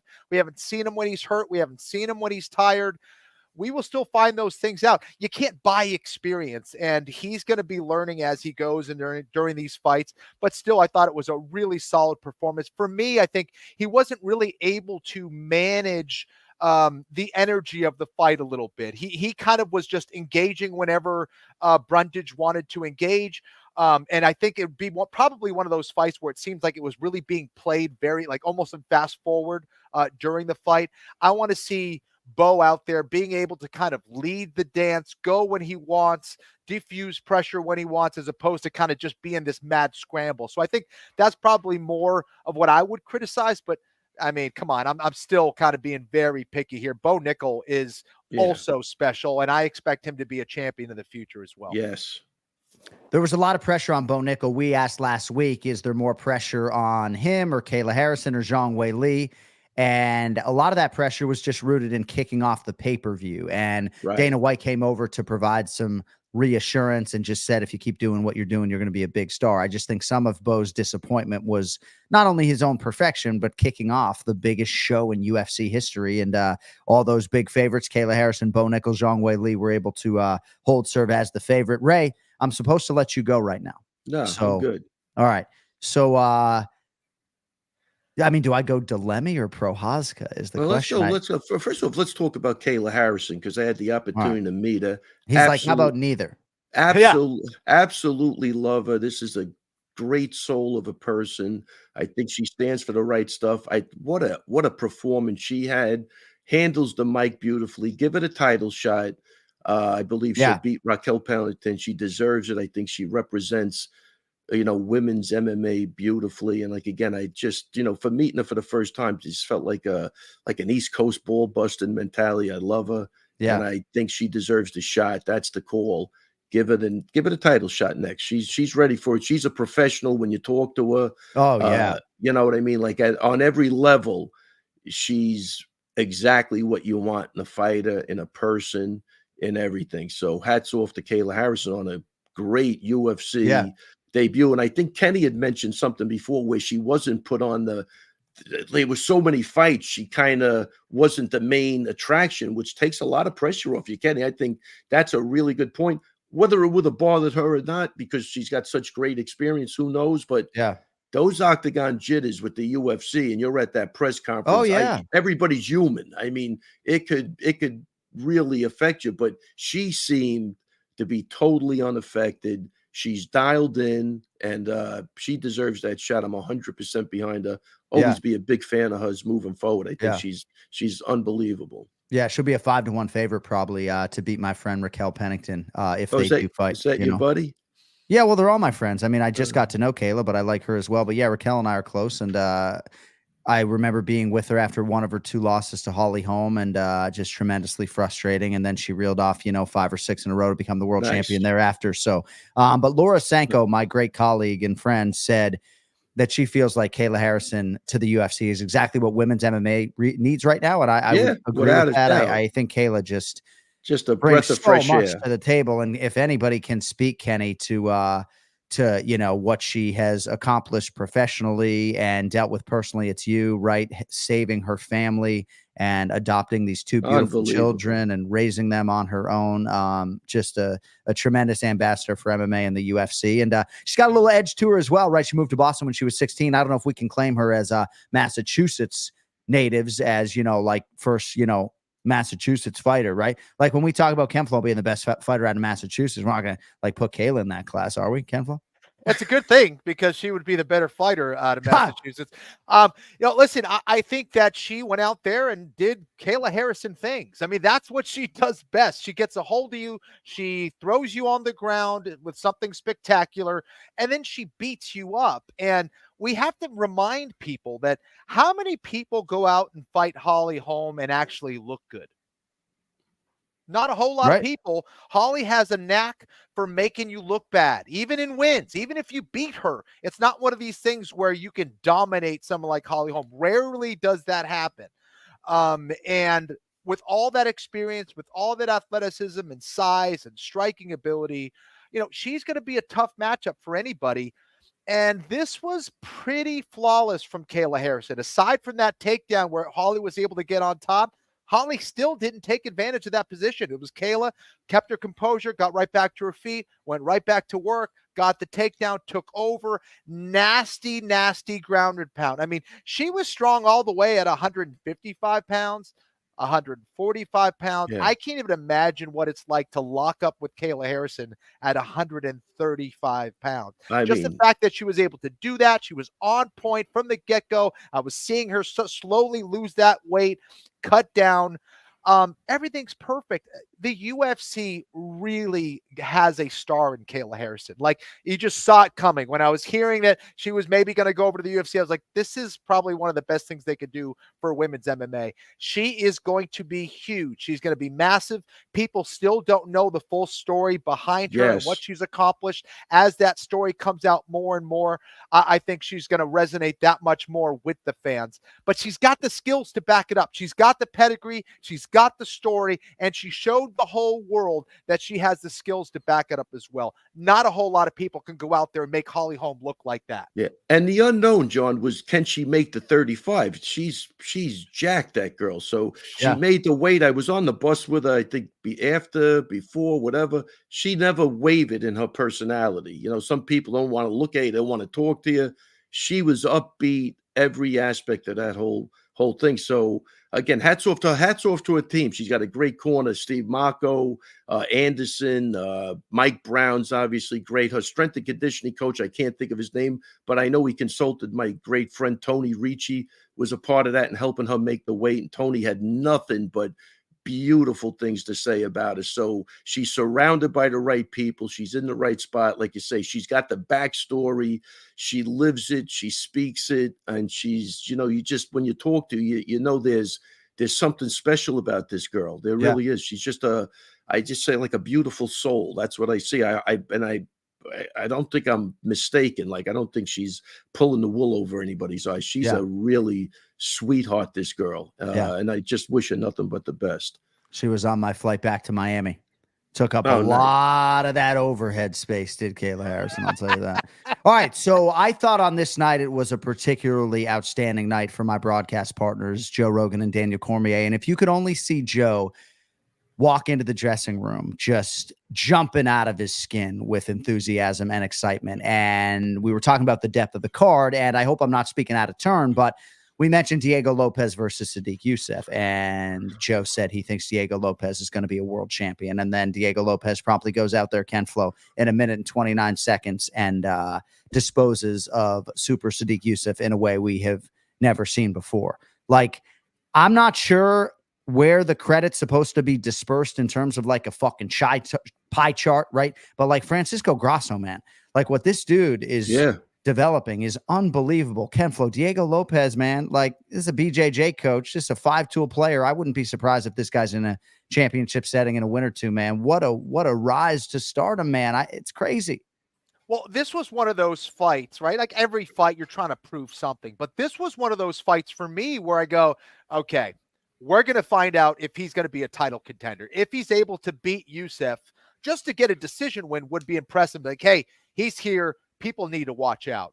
Not only did we get that answer, but I think we got the answer that he's now calm inside the octagon. He knows how to manage the energy of a fight as opposed to, say, Bo Nickel. He went out there, was able to take a lot of what Youssef does well away from him. He got into that boxing range. He showed that he could throw the shorter, harder punches in tight. And he never let Youssef get started. That's what you do against a guy who comes with a very methodical game and likes to plan and strategize from the outside and take his time. Lopez never let him even get into that role. It was really cool to watch. And for me, this was one of the ones that I got wrong. I'm not surprised by the result, but the way that he did it and as quickly as he did it was surprising. Lopez is the real deal. This is a guy that is a future title contender. No question about that. And I tell you, Lopez has the X factor. Yeah. And you know what that factor is? What's that? His fucking haircut. Because I guarantee you cut that fucking hair off, this guy can't win a fight. This is Samson with that haircut. Yeah. I'm telling you, that haircut is what does it. But no, what a great kid, surrounded by great people. We saw him when we were all taking the photos at the end. Great kid. Again, Francisco Grasso, absolutely great job of what he's doing over there. Yeah. All sweetheart people. And that kid's coming to fight, man. Oh, I like my gosh. even his call out of the other guy. Who the hell wants to fight that guy now? It's never like an exciting fight. Kenny, that's nuts. Shit. That's nuts too. He's a good calling out Movsar Evloev. He almost finished him 4 times in their fight that he took on 5 days' notice. But dude, you're right, Ray. Like calling for him again, like, And as far as the Bo Nickel comparison, Diego's got 5 times the amount of fights. Exactly. Yeah, so, absolutely. I mean, he should be able to manage the crowd and the energy at this point. Bo Nickel, that's, again, what I love about what he was saying. Give me some time. I mean, Jesus, I just got here. What are you busting my balls for? The Diego Lopez story is crazy, right? He competed on the Contender Series, I believe, lost, and then went and lost his next fight. And then obviously it was hard for him to find fights at times, but man, like he went into this weekend not even ranked, so he's going to be ranked right now. You better hope he doesn't come for your guy Aljamain Sterling, featherweight division. But no, Lopez is going to be a star. I'd like to see him get a fucking main event. I know he only made his UFC debut like a year ago, but he's a bona fide featherweight contender. Selfishly, I just want him to have a main event because I know it's going to end in round 1 instead of, round 5 at the end of the night. A little extra recreational time with the Ray Longos of the world, Wow. All right. I like where your head's at. All right, let's touch on Delemy for a minute before I forget. Please. Anthony Delemy, 6-0, great victory at the CFFC. Look for this kid on the Contender Series this summer. He's a really nice kid, great family. Let's fucking do it. But hats off to Delemy. We all watched the fight during Aljo's ceremonial dinner the night before the fight, and everybody was ecstatic. So good energy. That's awesome. And Ray Longo just managing obligations as usual, right? Team dinner. Unbelievable. But wasn't the fight in Vegas or no? No, that fight was in the Hard Rock in Jersey. Atlantic City. All right. Yeah. All right, man. Well, have a great day and a better evening. We appreciate your extended time. We will start a GoFundMe for your pay-per-views. You want me to put the Rolex up there again? Is that what you want? I do. Can you do that, the fucking Rollie up there? Can I see listen, Rolex? It was great to finally get to see you guys out in Vegas. I'm glad we all got together, even though it was only short, Kenny. Always great to catch up with you. And absolutely, again, I was glad to see lines of people wanting to take pictures with you guys. Yeah. You guys give back. I mean, that's what it's all about. Now, what do Yeah. we have this platform for? To be selfish? Huh? Hey, You want to be a selfish mainly- motherfucker? No. A little Huh? bit. A We little I give bit. back. told- We Little bit. give back. A little bit. Yeah. That's little the goal, bit. buddy. A And little we bit. actually were little. contemplating on Sunday trying to figure out a way to sort of fight through the fatigue and get something out there, because I know people were looking for some content on the day after UFC 300. But we're here live on a Monday. We're going to let you go. So, right. go sweat it out, and we will talk to you in about a week. But congratulations to you and Aljamain Sterling. I'm just having a little bit of fun at your guys' expense. Rumblings in Always. Massachusetts that cater through the fight, but you guys can celebrate again. Hey, listen. Thank you, guys. Thanks for everything. It was a great weekend. Shout out to all the Minutemen. I mean, the love I got in Vegas this time, I haven't experienced in a long time. So Yeah. I think the crowd, the fans, everybody was on point. It just, worlds Yeah. collided, whatever that saying is, where everything meets at the right point. I think it was just a phenomenal weekend. And you guys are the best. Thanks. I'm out of here. There he is. You're the man. We love you. Energy. Great to see you. Yeah, buddy. Awesome to see these old guys like Ken Flo and Ray Longo reconnect. I'm just kidding. I'm Ken Flo's age, but You're so good. he just loves seeing you, and you guys just obviously go way back. And it's always cool when we can get everybody together. So thanks to the Virgin Hotel, thanks to Big Ron Pellegrino. Great to have our producer Cody Merrow out there, Jon Anik, the president of the Diego Lopez fan club. This Diego Lopez is insane, right? And an even better human being, like Francisco Grasso, Alexa Grasso, Diego Lopez, Alessandro Costa. These are elite human beings, and to see them realize the success is what life is all about. You know what else life is about? A wager every now and again. It's actually finally time for the real season, so don't miss out on any of the NBA playoff action at DraftKings Sportsbook, unofficial sports betting partner of the NBA. From the play-in tournament through the finals, DraftKings Sportsbook has you covered. Same game parlays, live betting, odds boosts, and so much more. How about this Western Conference? Absolutely insane. Clippers and Mavericks in the first round. Pick a -110 on both sides for that series price. Suns -115 against the Minnesota Timberwolves, who come back -105. I actually have action on both of those as well as individual games, but not going to tell you what it is right now. Let's go. UFC has the week off. Get on in there. Download the DraftKings Sportsbook app. Not now, but right now, use code AFPOD. New customers bet $5 and get $200 in bonus bets instantly. That's code AFPOD only on DraftKings. The crown is yours. Gambling problem? Call 1-800-GAMBLER, or in West Virginia, visit 1-800-GAMBLER.net. In New York, 877-8-HOPE-NY or text HOPE-NY. In Connecticut, help is available for problem gambling. Call 888-789-7777 or visit ccpg.org. Please play responsibly. On behalf of Boot Hill Casino and Resort in Kansas, 21 plus, age varies by jurisdiction. Void in Ontario. Bonus bets expire 168 hours after issuance. See dkng.co/bball for eligibility and deposit restrictions, terms, and responsible gaming resources.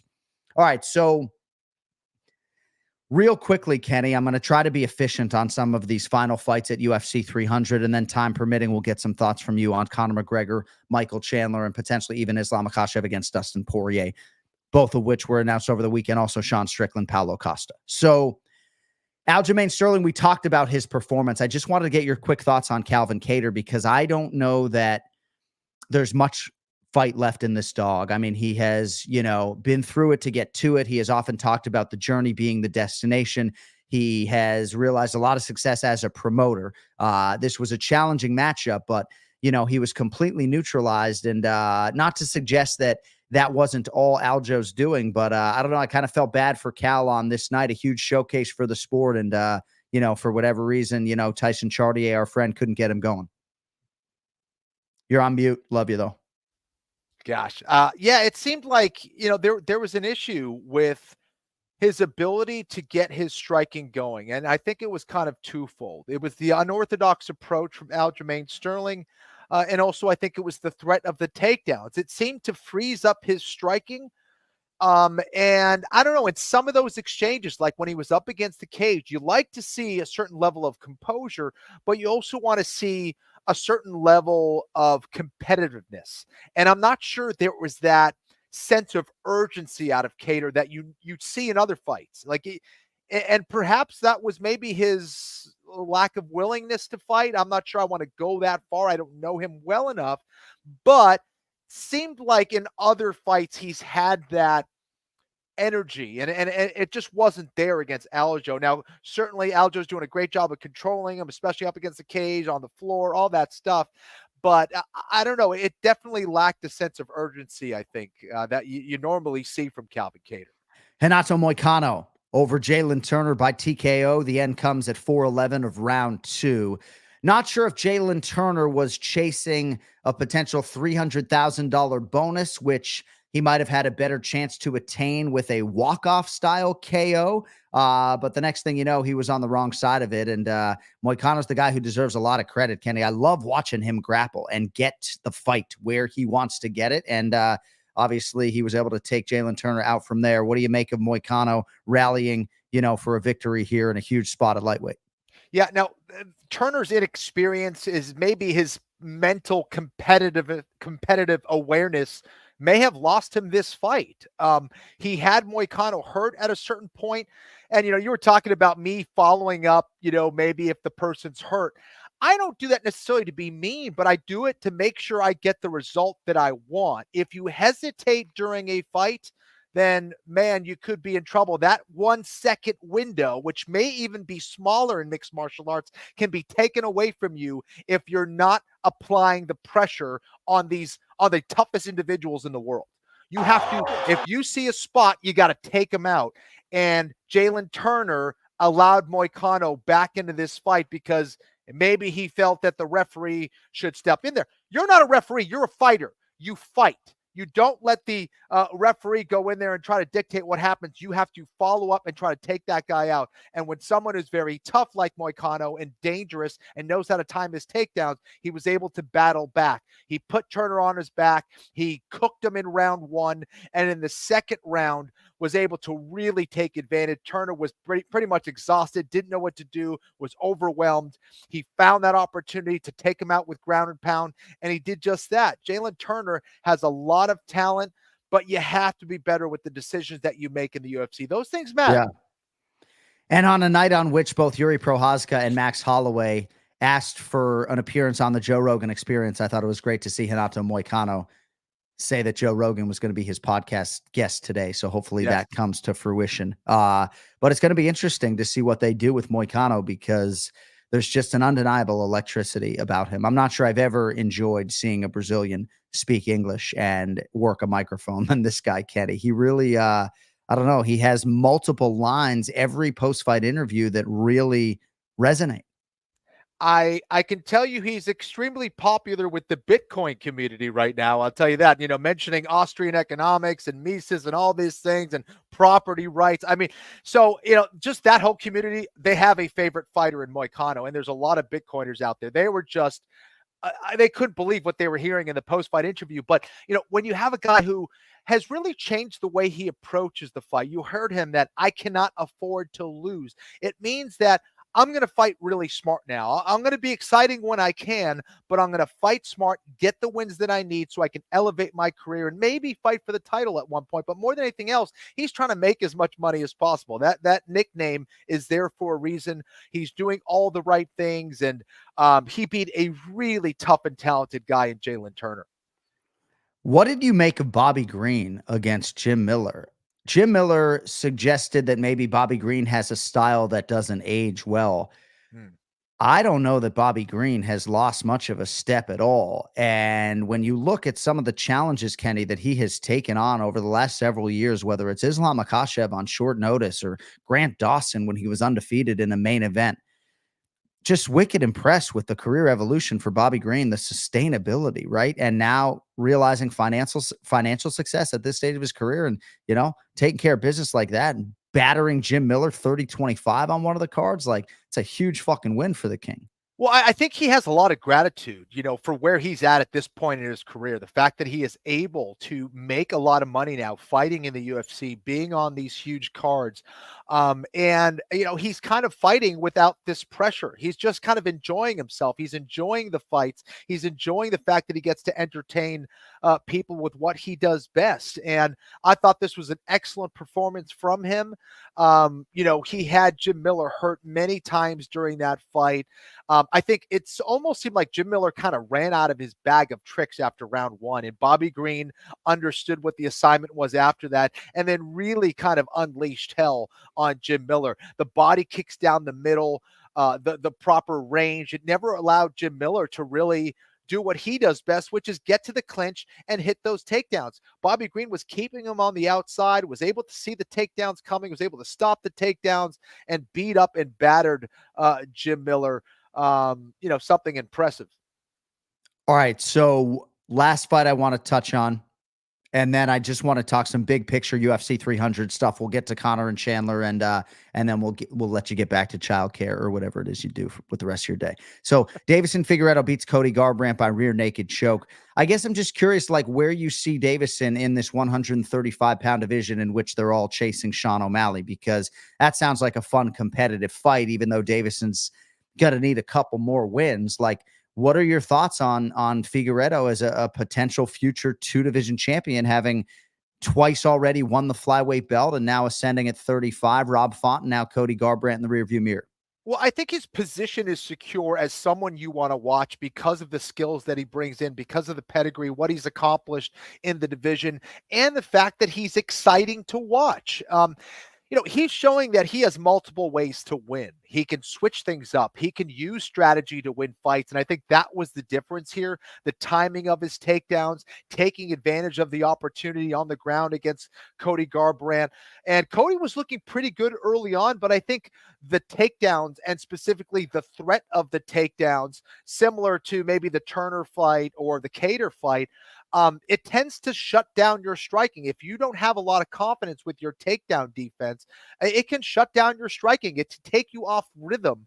And I think that's what Davison started to do to Cody Garbrandt. And we know about maybe some of the mental hiccups that Cody Garbrandt can encounter during fights. Sometimes he loses some of that emotional stability during fights and makes some poor decisions. And, Davison had great timing on that entry, was able to take the back of Cody Garbrandt and ended up getting it done. And, Cody's vulnerability has been, if he does end up in bad positions on the ground on his back, that's going to, be an effect on any fighter. It's going to be tough for any fighter to deal with.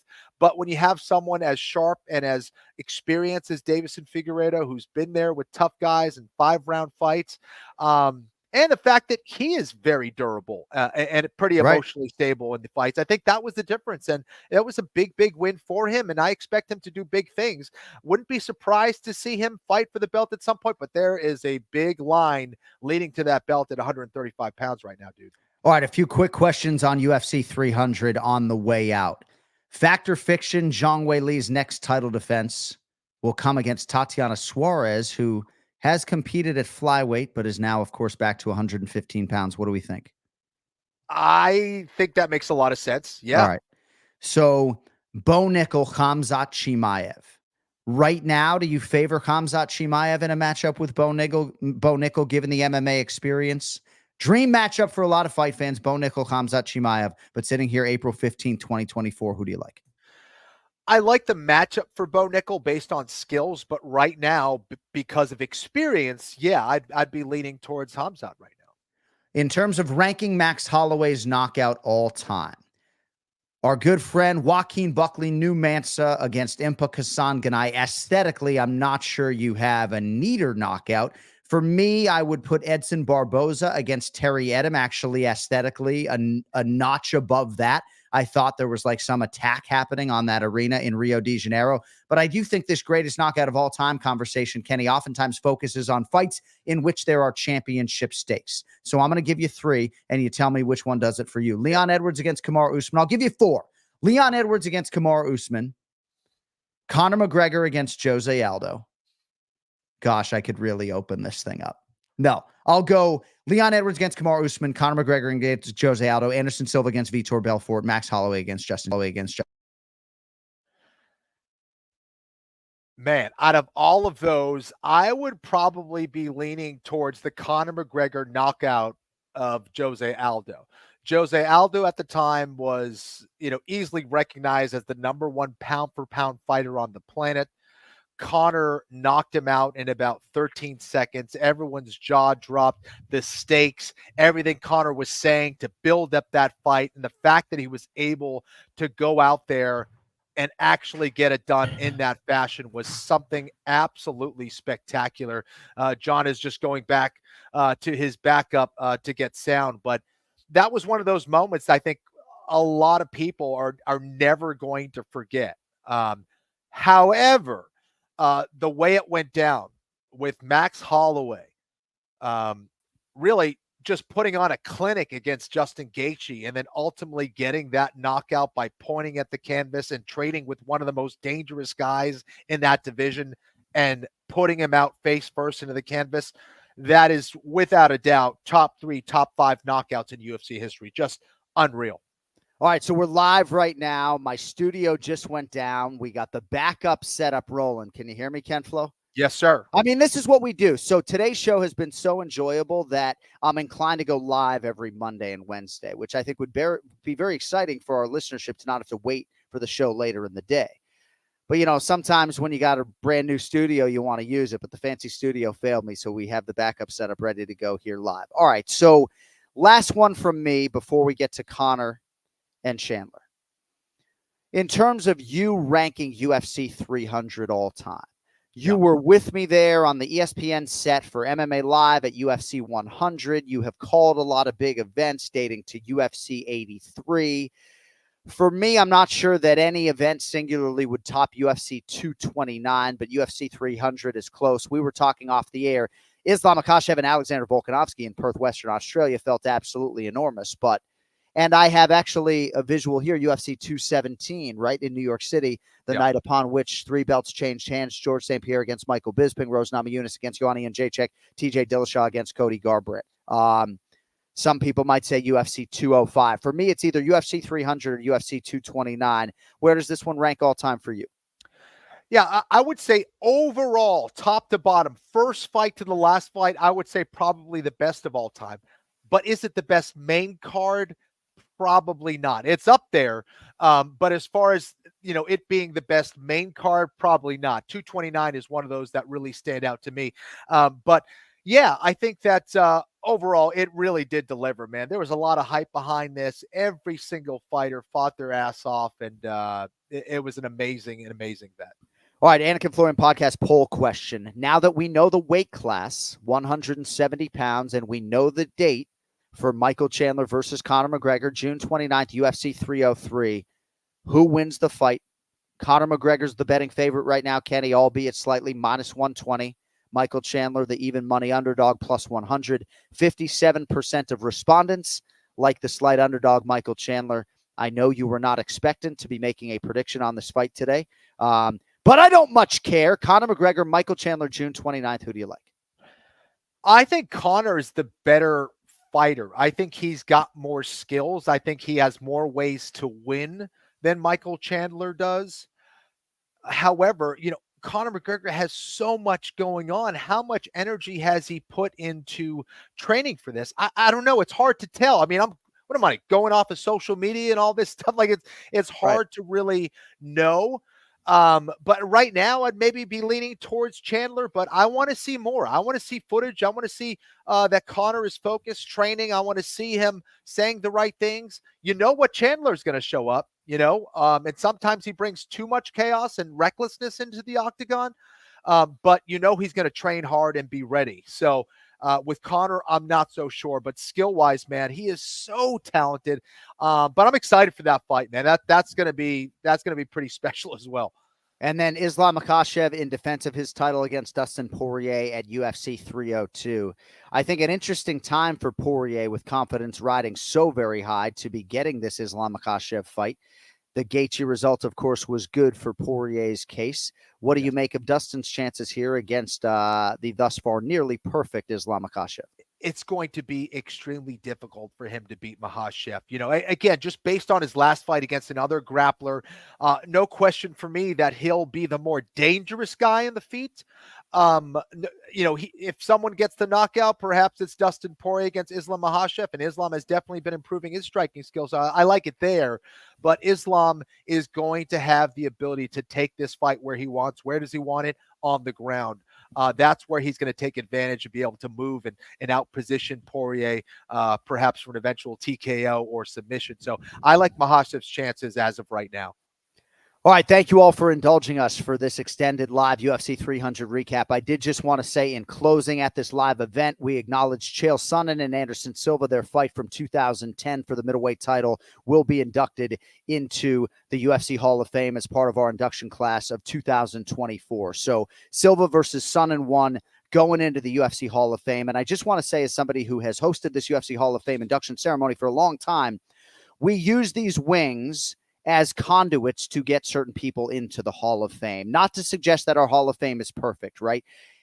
But Chael Sonnen has been a major contributor to mixed martial arts, and I'm really happy for him to get this type of acknowledgement. He has brought a ton to the sport. He nearly realized the world championship at middleweight that he so badly wanted to produce for his late father. He was unable to do that, but he's continued to deliver, you know, as my colleague on the TV side, and I just think he's brought a lot of eyeballs to mixed martial arts. So, you know, even though he was absolutely filthy maybe the night upon which he fought my good friend Brian Stan, you know, I hope Chael will understand that, you know, this fight wing is used as a conduit to get deserving people into the Hall of Fame. And I hope that Chael Sonnen will, in that, consider himself a UFC Hall of Famer. All right, we got to get on out of here. Thanks to everybody for joining us today. JonAnik.com for all of your merchandise needs. Promo code One More Sleep gets you 20% off of all the UFC 300 designs for One More Sleep, as well as all the Anik and Florian podcast merchandise as well. And don't forget KennyFlorianMartialArts.com if you want to become a badass like Max Holloway. Thank you to Ray Longo. Thanks to our producer Cody Merrow at the helm, and thanks to the entire Anik and Florian podcast family showing out in Las Vegas. Thanks to our sponsor, of course, Cuervo. Thanks to the DraftKings folks as well. And we will be back either later this week or early next as we get ready for the next UFC Fight Night coming up on April 27th. With that, for Ken Flo, I'm Jon Anik. Thank you all for watching, for listening. Until next week, don't text and drive. Yo, fucking later.